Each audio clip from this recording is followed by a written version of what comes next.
Hey, hello everyone and welcome to Extreme Graphics Tech. My name is Angelo and today I want to talk about Ratchet and Clank. I've been working on many other videos for many games, doing some technical analysis and so on that I'm going to be bringing during probably the next few days. However, I wanted to talk, and I'm going to be talking about graphical and performance for Ratchet and Clank, but the main thing I wanted to talk and get out of the way is the whole controversy about the HDD and how Ratchet and Clank works on a normal mechanical hard drive. Because when the PlayStation 5 came out, PlayStation used and Insomnia this game to say that it was only possible on the PlayStation 5. And this has been used to fuel the console wars on both sides, people saying that, oh, the magic SSD and so on. Let's remember that when the PlayStation 5 announced their spec, the SSDs on PC were not as fast. Now we have much faster components than SSD, and that's like a very normal and cheap hard drive nowadays, but 3 years ago it was not. So many people have used this to say, oh, you know, that they lie about the whole Ratchet and Clank thing. So of course when the game was announced for PC and the minimum requirements spec were announced of what was needed, it mentioned an HDD, and people started, you know, saying PlayStation lie, Insomnia lie, these games run on an HDD. So I wanted to test this out and ask the question, was this game possible on PlayStation 4 or was it only possible on PlayStation 5? Because let's take something out of the equation. When they said it was only possible on PlayStation 5, they were not talking about Xbox, okay? It's clear that an Xbox Series X is capable of running this game. It doesn't need all that SSD speed. However, they were talking about next gen at the time, which meant PlayStation 5. So what I did is I have run the game on 4 different configurations of a hard drive, but the first one was my own PC, which has an RTX 4090, 64 gigs of RAM at 3700K. And is the main PC I use, and the reason I wanted to use that was to have an idea of the performance on the best PC I have. After that, I set my test bench with a 3060 Ti, 16 gigabytes of RAM, and 3 hard drives or 3 storage devices. One is a NVMe, which is around 1200 megabytes fast. Another one is an SATA SSD, which is 500 megabytes fast. And the third one is a Western Digital Black mechanical hard drive, which is capable of 120 megabytes of sequential read. What I have said so far is sequential read. By the way, the sequential read of my computer is 3500. It's not the fastest NVMe out there, but it's plenty enough for me. Anyway, so the point is that sequential reads is not the most important thing, okay? Because remember, seek times to look for the data is even more important, and that's the Achilles heel of mechanical hard drive. They have to move mechanical parts in order to seek for the data, while on SSD, no matter the speed, the seek data is almost instant. They can pick the data for whatever it is at the same time. No, and this is not a problem. Of course, the continuous speed, the sequential speed is important too, but in this case for Ratchet and Clank, I believe the most important thing is the reading from different parts. So I tested on all of this in the same way, okay? So let's see what are my finds and if this game was possible on PlayStation 4. Well, think again! We're going to a dimension where I always win, so you can finally know how it feels.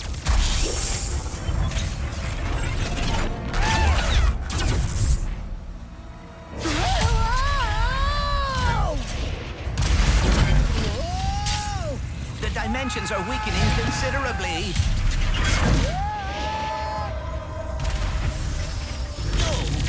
How bad is it?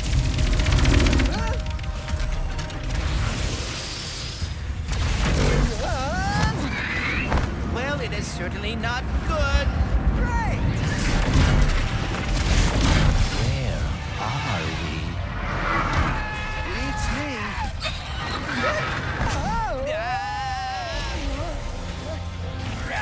To the depths with the arms you got! Boy?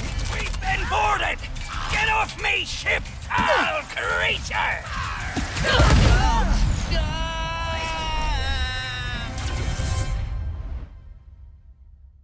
Well, think again!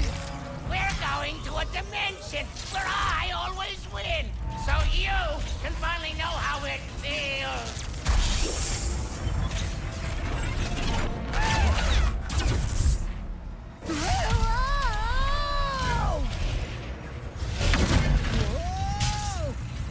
dimensions are weakening considerably. Oh, how bad is it?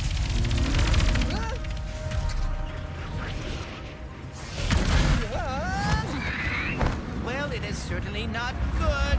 Great! Where are we? Beats me.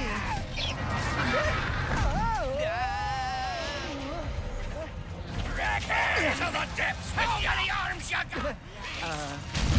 What manner of trickery!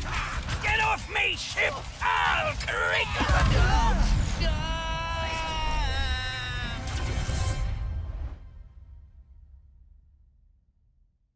Roasted again! We're going to a dimension where I always win, so you can finally know how it feels.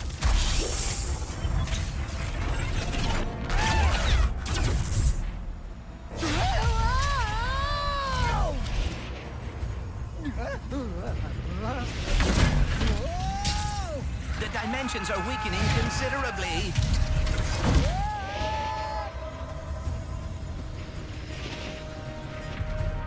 Oh, how bad is it?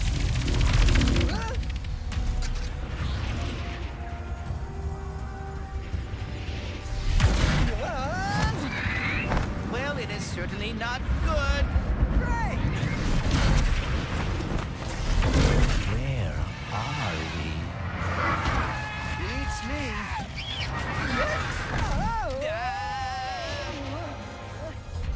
Ratchet! To the depths with the arms you got! We've been boarded! Get off me, ship, foul creature!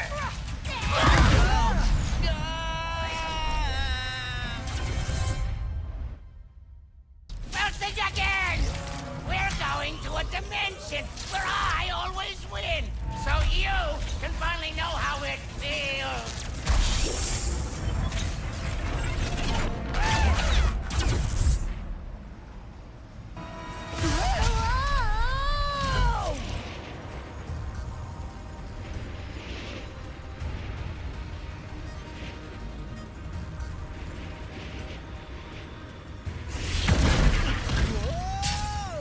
The dimensions are weakening considerably.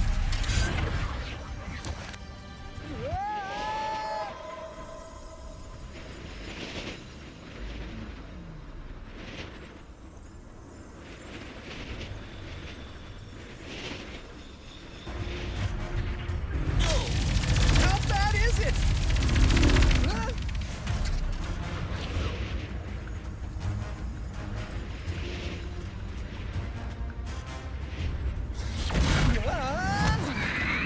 Well, it is certainly not good.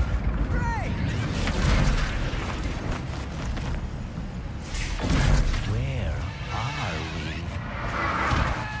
Beats me.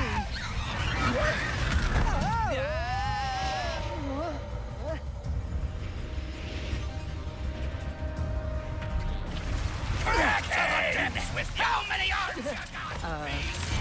We've been boarded! Get off me, ship, foul creature!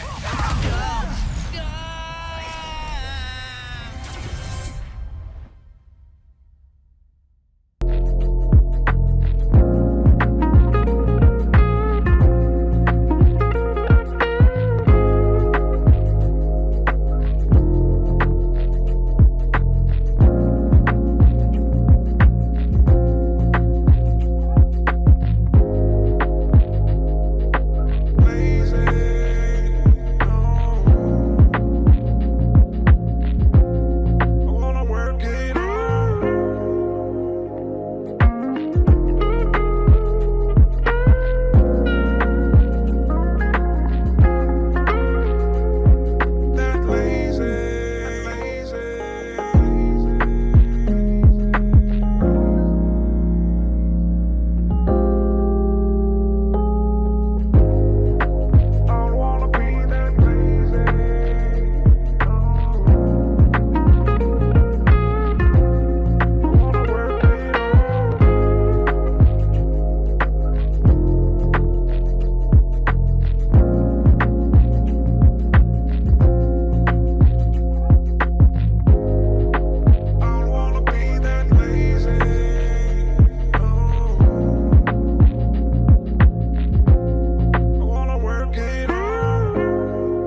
So as you can see now, the game honestly cannot run well on an HDD, or not with the experience the developer wanted.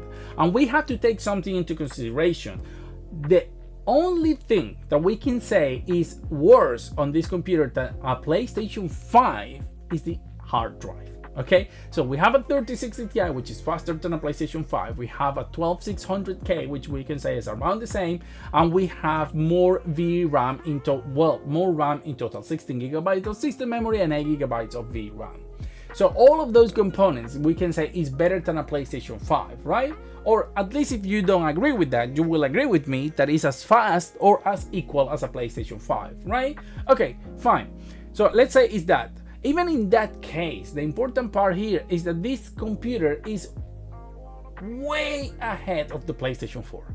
So the PlayStation 4 only have 5.5 gigs of VRAM or memory system available, because even though it comes with 8, 2.5 are used for the OS, so it only have 5.5. Then it has a very bad old CPU, and it has a very old GPU equivalent to an HD 7850 around the time. So the thing here is not only that it will have been not possible because of the mechanical hard drive, which in the case of the PlayStation 4 they came with 5400 RPMs, not 7200 like I tested here. But all the problem is that CPU, RAM and GPU are not even fast enough to decompress the data. On this computer we still are using direct RTX IO and direct storage to decompress the data from the hard drive, and even then it has become clear that this game doesn't run well from a hard drive.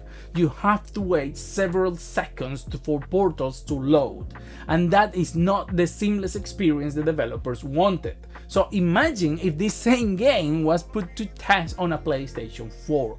Well, the quality of the game will have to lower a lot, and still I don't think that the portals were going to load in any immediacy. Like it will still take long seconds. So I think with this video and with this test we can put to rest the fact that yes, Ratchet & Clank is a next gen title, and it could not have been done in a proper way on previous generations of console.